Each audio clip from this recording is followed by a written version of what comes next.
Exhibition design की शुरुआत renaissance Europe में हुई थी, जिसमें कैबिनेट्स ऑफ क्यूरियोसिटीज थे। ये अमीर लोगों के अजीबोगरीब चीजों के प्राइवेट कलेक्शन थे।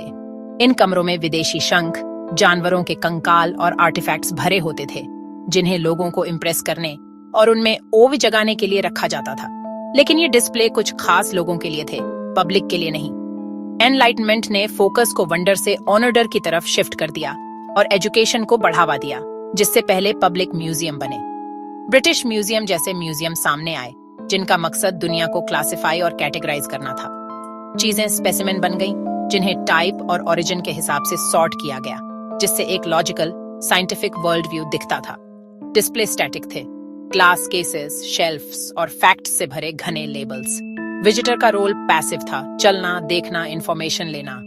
माहौल फॉर्मल और डरावना था, जो इंस्टीट्यूशनल अथॉरिटी पर जोर देता था।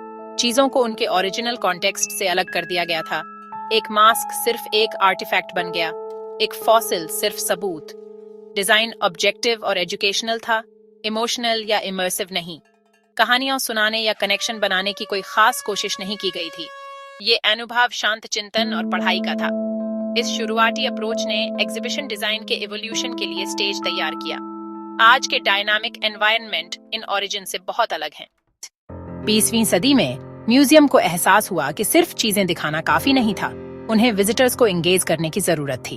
एग्जीबिशन ने इंसाइक्लोपीडिक डिस्प्ले से स्टोरी ड्रिवेन एनवायरनमेंट की तरफ रुख किया।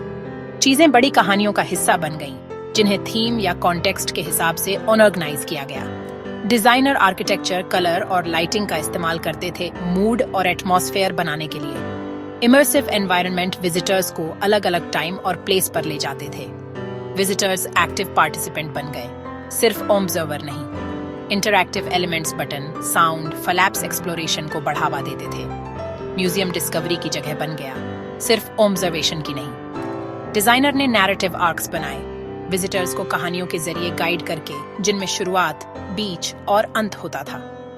स्टोरी टेलिंग और एंगेजमेंट पर इस फोकस ने म्यूजियम को ऐसे स्टेज में बदल दिया जहां यादगार अनुभव मिलते थे। डिजिटल टेक्नोलॉजी ने एग्जीबिशन डिजाइन में क्रांति ला दी। टच स्क्रीन और इंटरैक्टिव कियोस्क विजिटर्स को टॉपिक्स को गहराई से एक्सप्लोर करने देते थे। Multimedia, video, interview, 3D models, text labels से ज्यादा लेयर्स जोड़ते थे। ऑडियो गाइड मल्टीमीडिया टूर बन गए। AR और VR ने एग्जिबिट्स को जीवंत कर दिया। विजिटर्स एनिमेटेड डायनासोर देख सकते थे या वर्चुअली पुरानी कब्रों को एक्सप्लोर कर सकते थे। टेक्नोलॉजी ने सेंसरी लैंडस्केप को बदल दिया। साउंड, लाइट और प्रोजेक्शन ने इमर्सिव दुनिया बनाई। मल्टी सेंसरी डिजाइन ने इमोशनल कनेक्शन बनाए, जिससे अनुभव यादगार बन गए। सबसे अच्छी टेक्नोलॉजी कहानी को सपोर्ट करती है, न कि इसका उल्टा। डिजिटल टूल्स छिपी हुई दुनिया को दिखाते हैं, इतिहास को एनिमेट करते हैं और एंगेजमेंट को गहरा करते हैं। टेक्नोलॉजी असली चीजों की जगह नहीं लेती, यह स्टोरी टेलिंग को बढ़ाती है। यह यादगार एग्जीबिशन के लिए एक पावरफुल कैनवास है। आज एक्सपीरियंशियल म्यूजियम विजिटर के इमोशन और यादों को सेंटर में रखता है। मॉडर्न एग्जीबिशन इस बात पर ध्यान देते हैं कि आप कैसा महसूस करते हैं, न कि सिर्फ आप क्या सीखते हैं। टीम लैब बॉर्डरलेस जैसी जगहें विजिटर्स को इंटरैक्टिव डिजिटल आर्ट में डुबो देती है।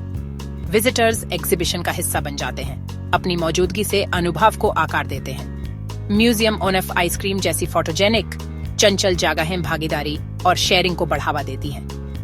डिजाइनर आर्किटेक्चर, मीडिया और लाइट का इस्तेमाल करते हैं जॉयफुल, यादगार पल बनाने के लिए। डिजाइनर अब एक स्टोरी टेलर है और इमोशन का आर्किटेक्ट पूरे विजिटर जर्नी को आकार देता है। भविष्य और भी पर्सनल, इंक्लूसिव और इंटरैक्टिव अनुभवों का वादा करता है, फिजिकल और डिजिटल दुनिया को मिलाकर। मल्टी सेंसरी एडेप्टिव एग्जिबिट सभी क्षमताओं वाले लोगों को इंगेज करेंगे। आखिर में एग्जीबिशन डिजाइन लोगों को कहानियों से जोड़ता है, जिज्ञासा और लास्टिंग यादें जगाता है।